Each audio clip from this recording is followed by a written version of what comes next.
In the chronicles of medieval history, few deaths are as shocking and gruesome as that of Baldwin I, the first Crusader king of Jerusalem. This was a leader who had conquered the Holy Land through relentless warfare, instilling fear in his adversaries and earning acclaim as a hero of Christendom across Europe.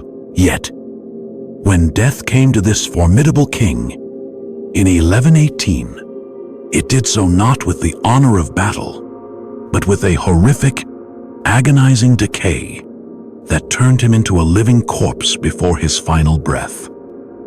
The year was 1118, and the Crusader states had secured a fragile foothold in the Levant.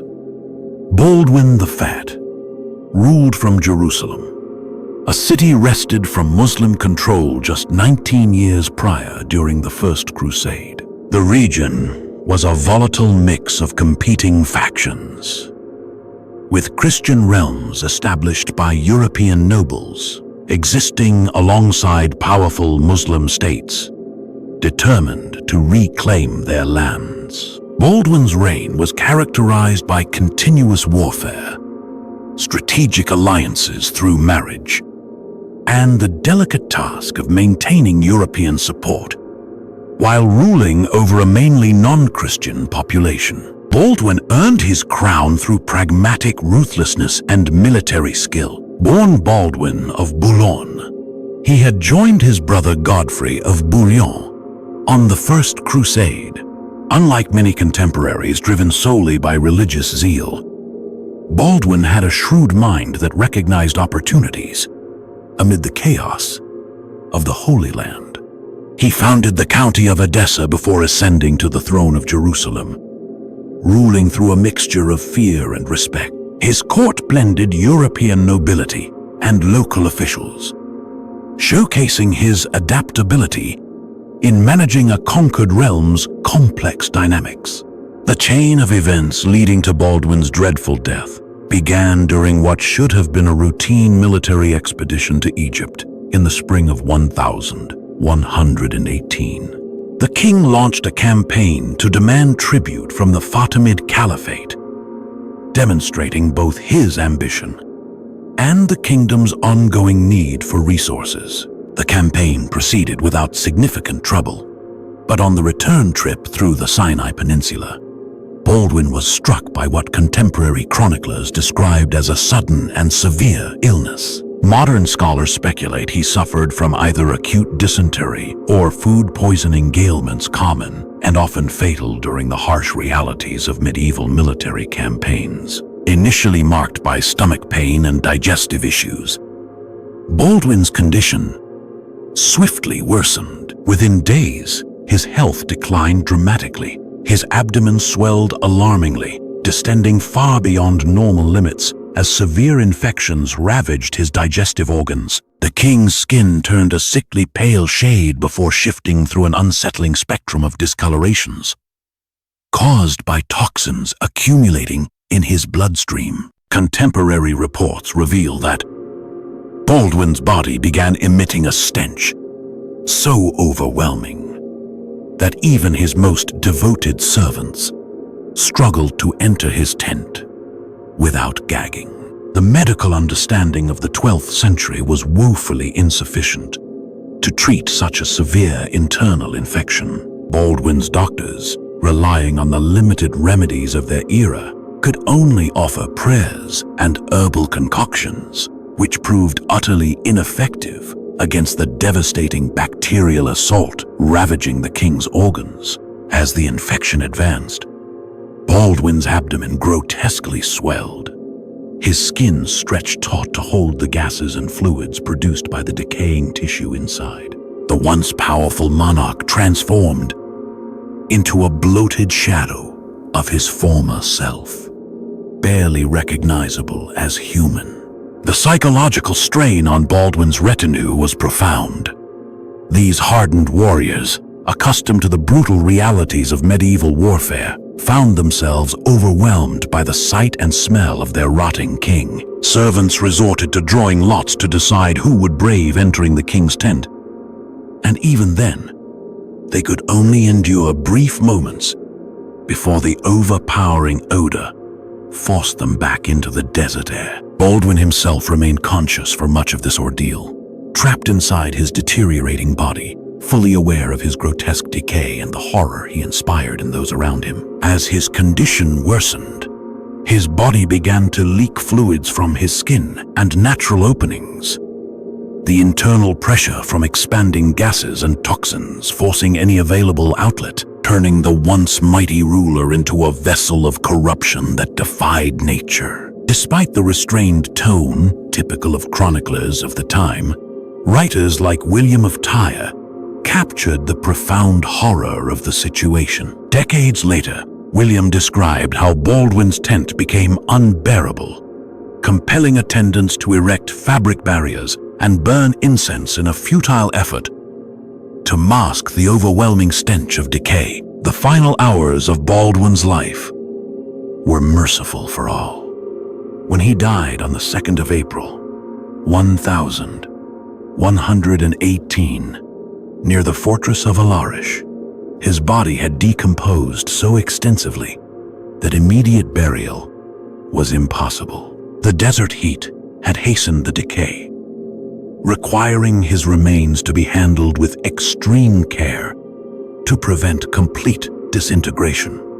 Even in death, Baldwin's corpse continued to horrify.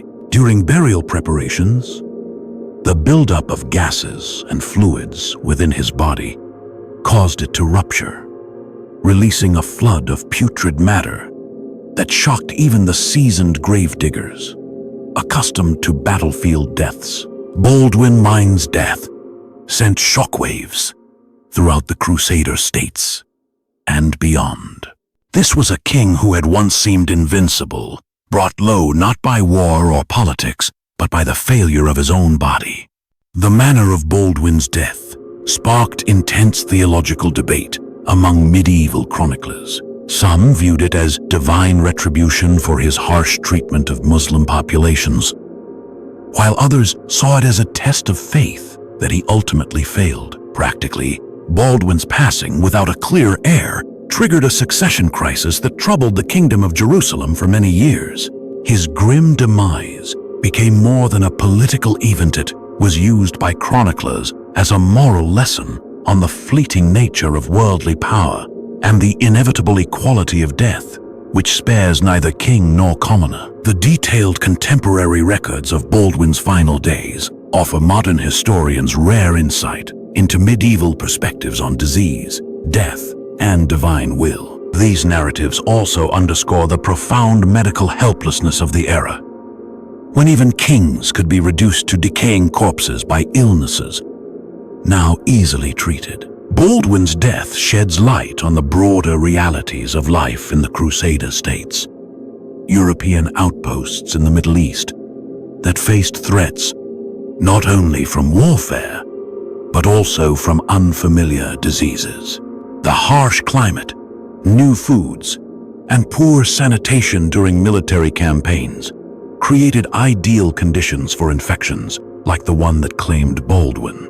His death was part of a wider pattern of European mortality in the Levant, where disease often proved deadlier than battle. Medically, Baldwin's symptoms closely resemble severe gastroenteritis, complicated by sepsis and possibly necrotizing fasciitis. The rapid swelling, discoloration, and foul odor all indicate a massive bacterial infection, overwhelming his immune defenses. The accelerated decomposition of his body, even before death, suggests the infection had spread extensively, beginning tissue decay while he was still alive. Though rare, this condition is recognized in modern emergency medicine and is treatable today with antibiotics and supportive care. Witnessing such a death had a profound psychological impact on medieval people who interpreted illness through beliefs about divine judgment and bodily humors. Seeing a king literally rotting alive shattered deep-seated notions about power, dignity, and divine favor. The fact that Baldwin's body burst open during burial, continuing his indignities, only reinforced the feeling that something profoundly unnatural had taken place. The way chroniclers recorded his death reveals the tension between their roles as royal historians, bound by decorum, and the overwhelming horror of the event, which compelled them to use unusually vivid and graphic language. The stark contrast between the chroniclers' usual formal style and their vivid, often graphic descriptions of Baldwin's deteriorating condition creates a compelling tension that deeply engages modern readers. These writers clearly wrestled with balancing their roles as court historians, expected to uphold royal dignity, with their responsibility to faithfully document extraordinary events that defied typical storytelling conventions. Baldwin's horrific death sent shockwaves across the medieval world. News of the Crusader king's agonizing demise traveled back to Europe through pilgrims and merchants, weaving into the wider narrative about the perils and mysteries of the Holy Land. Some viewed his passing as a sign that the crusading mission had lost divine favor, while others interpreted it as a test demanding renewed devotion. The gruesome details of Baldwin's final days became embedded in medieval folklore, serving as cautionary tales about the dangers of pride, the inevitability of death, and the limits of human power. His death also had immediate strategic repercussions for the Crusader states. Baldwin II, his brother and successor, inherited a fragile kingdom, grappling with the challenges of ruling a diverse population and defending against multiple enemies. The manner of Baldwin's death further complicated matters, as rumors of divine wrath spread. Muslim leaders eagerly exploited these stories, claiming Baldwin's grotesque end proved that Allah had abandoned the Christian invaders. The medical mystery of Baldwin's illness continues to captivate historians and medical experts. While contemporary accounts clearly outline his symptoms, the exact disease remains uncertain. Some propose he suffered from cholera or another waterborne illness common in the region, while others suggest food poisoning from spoiled provisions during the campaign. The swift and severe progression of his symptoms indicates a particularly aggressive bacterial infection, possibly unfamiliar to his European constitution. Baldwin's life and death contrast powerfully illustrates human fragility, regardless of rank or power. This was a man who led armies, conquered cities, and influenced nations' destinies. Yet he was ultimately felled by invisible microbes beyond his era's understanding. The democratizing nature of disease, reducing kings to the vulnerable flesh of common people, is starkly illustrated in Baldwin's final days. His death stripped away the trappings of monarchy, exposing the shared humanity beneath all political authority. Moreover, Baldwin I's story underscores the critical importance of primary historical sources. Without the detailed chronicles of medieval writers like Fulcher of Chartres and William of Tyre, this remarkable episode might have been lost to time or reduced to a mere mention of his death date. Their committed, if sometimes reluctant, documentation preserves a vivid window into medieval history, medicine, and the realities of power and mortality. Their detailed recording of even the most disturbing aspects of Baldwin's illness offers modern scholars invaluable perspectives on medieval medicine, court life, and perceptions of death and disease. These narratives open a window into a world where the boundary between life and death was often indistinct, and where even the most powerful could be reduced abruptly to objects of horror and pity. The theological debates sparked by Baldwin's death endured for generations, Medieval Christians wrestled with reconciling the king's horrifying demise with their beliefs in divine justice and the sanctity of the crusading mission. Some viewed his death as divine punishment for specific sins, citing his harsh treatment of Muslim civilians or political intrigues against fellow Christians. Others interpreted it as a broader warning about the corrupting nature of earthly power, arguing that Baldwin had become too engrossed in his temporal authority at the expense of his spiritual duties. Still, others saw his passing as a test of faith, akin to the biblical trials of figures like Job. Baldwin's death also highlights the limitations of medieval medicine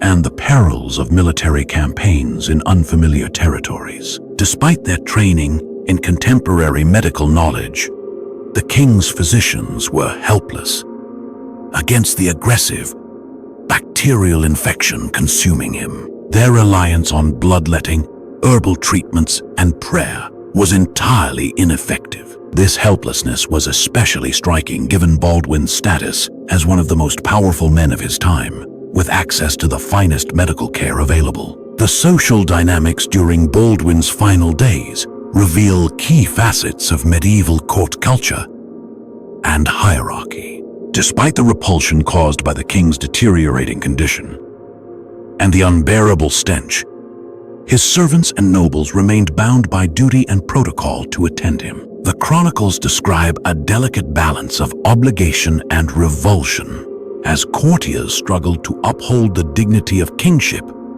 while confronting a situation that defied all traditional norms. This breakdown of usual social relations under extreme circumstances sheds light on the inherent tensions and contradictions within medieval political systems.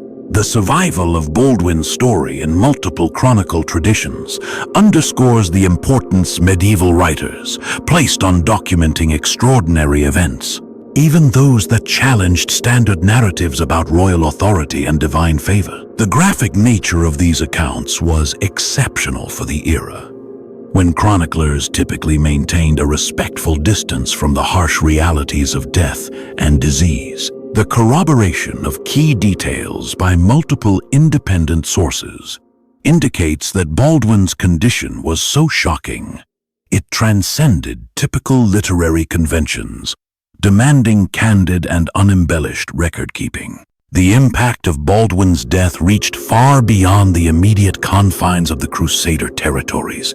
European nobles contemplating future crusades were confronted with the stark reality that even victorious Crusader kings could meet gruesome ends in the Holy Land. The earlier romanticized portrayals of crusading, prevalent in 12th century literature, gradually gave way to more realistic evaluations of the inherent dangers in Eastern campaigns. Baldwin's demise became part of mounting evidence that the Holy Land was a perilous region where European assumptions about warfare, medicine, and divine protection often did not hold true. Modern medical interpretations of Baldwin's symptoms indicate he suffered from a devastating infection that overwhelmed his immune system. The rapid swelling of his abdomen, combined with the foul odor and discoloration of his skin, points to necrotizing fasciitis, or a similar aggressive flesh-eating bacterial infection. Such diseases progress alarmingly fast, converting healthy tissue into dead, decaying matter within hours or days. The fact that Baldwin remained conscious during much of this harrowing ordeal would have only intensified the horror, as he was aware of the relentless destruction of his own body. The cultural resonance of Baldwin's death extended far beyond its immediate historical context. Medieval preachers employed his tragic end as a vivid lesson on the futility of earthly power and the inevitability of divine judgment. Artists and writers drew powerful contrasts between his life as a conquering monarch and his death as a decaying corpse. Inspiring works that emphasize the universal truth of mortality. His story became integrated into the broader medieval tradition of memento mori art and literature, designed to remind people of their own mortality and the fleeting nature of worldly success. Politically, Baldwin's death created a vacuum with enduring repercussions for the Crusader states.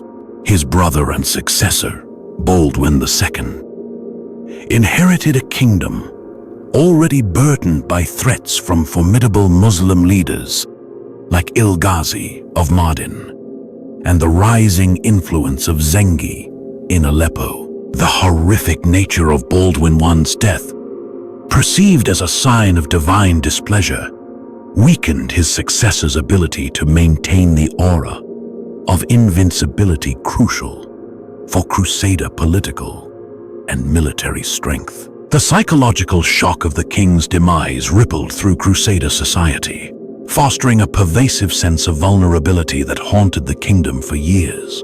From a scientific standpoint, Baldwin's case continues to captivate medical historians, exploring the interplay between disease and historical events. While the exact bacterial agent responsible for his death remains unknown, the recorded symptoms offer valuable insights into infections prevalent during medieval military campaigns. The rapid deterioration from initial illness to full systemic collapse suggests a highly virulent pathogen, possibly exacerbated by the stresses of warfare, malnutrition, and the harsh desert conditions of Baldwin's final campaign. The impact of Baldwin's death went beyond simple historical records, extending into medieval exemplum literature, where his story became a powerful moral lesson. Preachers and moralists used the vivid and gruesome details of his demise to highlight themes of pride, the fleeting nature of worldly power, and the crucial need for spiritual readiness in the face of death. The stark and graphic imagery of a mighty king reduced to a swollen, decaying corpse made Baldwin's story an unforgettable rhetorical tool, ensuring that it was passed down through Generation 7 as the precise historical circumstances of his reign faded from memory. Diplomatically, Baldwin's death had profound repercussions.